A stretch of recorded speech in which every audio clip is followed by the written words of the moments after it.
winging it. 007 First Light is the first legitimate James Bond game in, here, let me check, 007 Legends for the 360, PS3, and Wii U in 2012. I think it's safe to say that our favorite MI6 agent had a long overdue return to the video game realm. And there have been many other James Bond games in the past. Hell, GoldenEye is one of the most influential video games ever made. But First Light seemed different. It wasn't tied to anything and was also being done by the Hitman devs. So after playing 007 First Light, this game is a goddamn banger. An easy recommendation. So let's talk about it. Hi guys, the name's Solo.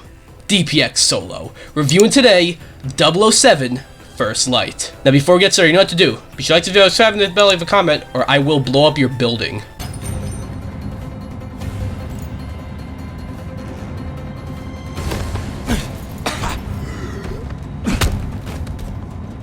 Starting off with the good, there's a lot. I guess we should talk about the gameplay. Even though I was never a big fan of the Hitman games, I still always thought that IO Interactive making a James Bond game was a match made in heaven, and dare I say, it may be one of the best stealth games ever made. Sneaking into many rooms, taking down enemies and whatnot, it's admittedly nothing new, but it's done really well here. But I think what helps the stealth, oddly enough, is the combat. Many stealth games have it so that when you get caught, you have to start over. It's one thing about stealth games that kind of really bother me. But in First Light, when you get caught, the game basically gives you another chance and lets you beat the shit out of bad guys. The combat is also fairly basic, like the stealth is. Just string together combos of punches and kicks, do some parries, some dodges, and throw props. The thing is though, I think in the context of this game, the combat complements the stealth, and the stealth complements the combat. There's also some really solid gunplay in this game.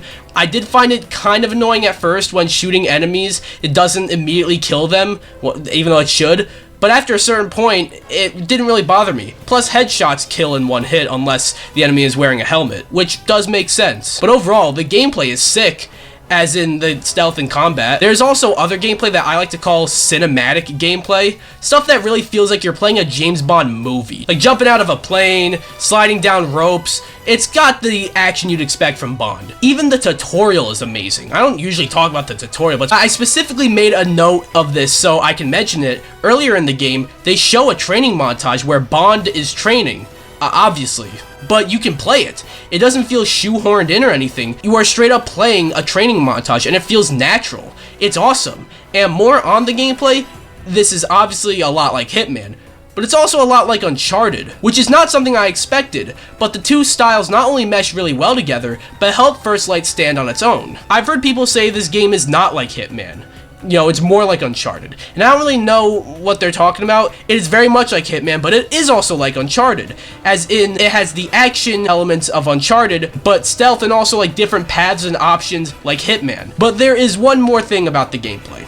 The watch. You get a watch that helps you solve certain puzzles, bypass guards, stopping you from passing into an area, or in some cases, it's literally a weapon. The most notable of the gadgets is the hacking. You can hack into someone's phone or some other system to help progress. There's also this thing where you shoot darts and it makes someone sick. I don't know why, but I found that one in particular really funny. I don't know why. You can just make somebody feel like shit all of a sudden.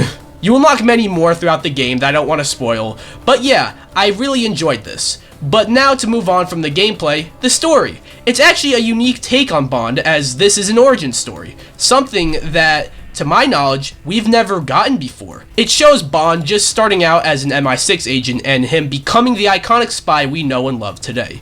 And because of that, this game is able to get away with a lot. Why is Bond a bit more clumsy and struggles a bit more than he should? Well, it's cause he's new and not fully developed as an agent yet. It makes perfect sense and makes the story very engaging. And despite that, this game still nails James Bond as a character. Even though he's newer, younger, and less experienced, he's still got the suaveness that you come to expect from James Bond, and he is still very much a ladies' man. You definitely see that happen. And I also gotta give it up for the actor, Patrick Gibson. Playing the role of James Bond is obviously no small feat, even in different mediums like a video game.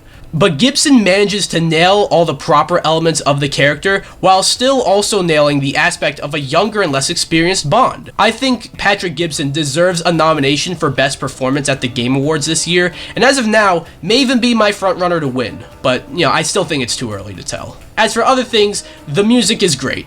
Obviously, there is the opening theme. Every Bond movie has an original song at the beginning, and this Bond game is no different. Lana Del Rey does the title sequence, and I was not familiar with her game, but this song is great and does an amazing job capturing the vibe of the series, and also the visuals during the sequence do a great job with that too. But then you'll hear motifs of Bond music throughout the game. It's not overused or anything like that, but that actually makes it hit harder, because when you hear it, damn does it hit hard. And lastly, holy shit, the visuals. I'm not gonna say this game looks as good as Forza Horizon 6, Alan Wake 2, or Hellblade 2. Those three as of now are like my holy trifecta of modern video game graphics, but 007 First Light might be in the top 10. My god, this game looks amazing, and I think it's more noticeable as like the settings and locations are more closed and condensed. It's more reliant on set pieces, and it all looks amazing. Kind of a side tangent, this game is coming to Switch 2 at a later date. It's not on there yet, but it is set to come there, and I am very interested to see how this game is going to work on that console. This will be a true test for the Switch 2's power, but yeah, 007 First Light is fucking amazing.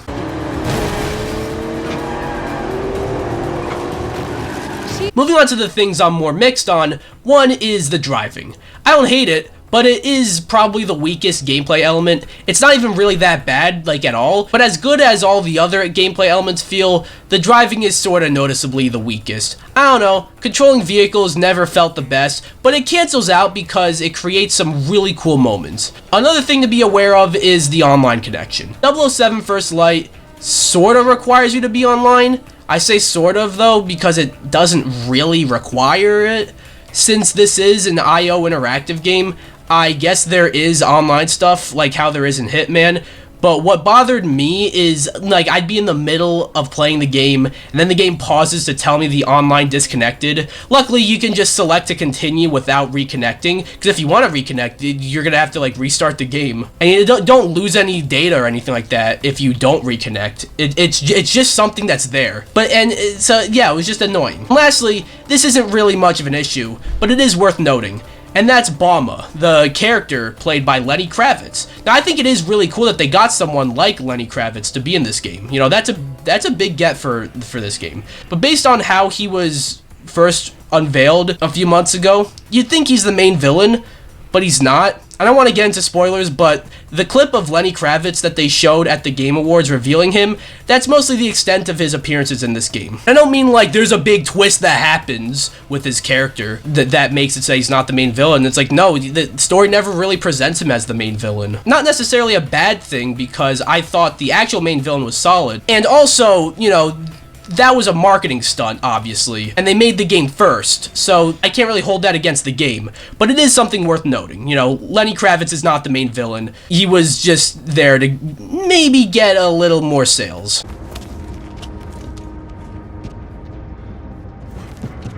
On to the bad. I don't have much. The game did crash on me once. It only happened once and never again, but you know my rule. If a game crashes even once, I'm mentioning it in the bad. And lastly, the load times. This game isn't a horribly hard game, but I do think you will die every now and then, and you will see the death screen, and I will say it is a cool looking death screen, but it takes a little too long to load back into the game, which is annoying. Once again, it's 2026, we're on the PS5, or maybe for you, the Xbox Series X or PC. You know, why is it taking this long to load?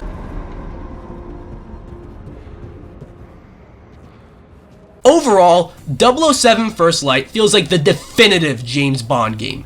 It masterfully meshes together elements of Hitman with elements of Uncharted to create something unique and fucking amazing. Not to mention, it nails the character Bond while still providing a new spin on the character, and it also has all the music you'd expect, an engaging story, and amazing visuals. This might just be the best James Bond game ever made, and that's with GoldenEye existing, but I'm gonna be honest, go back and play GoldenEye today, and Tell me what you think. And also, I forgot to mention this earlier, but this might just be one of the most addicting games I've played this year.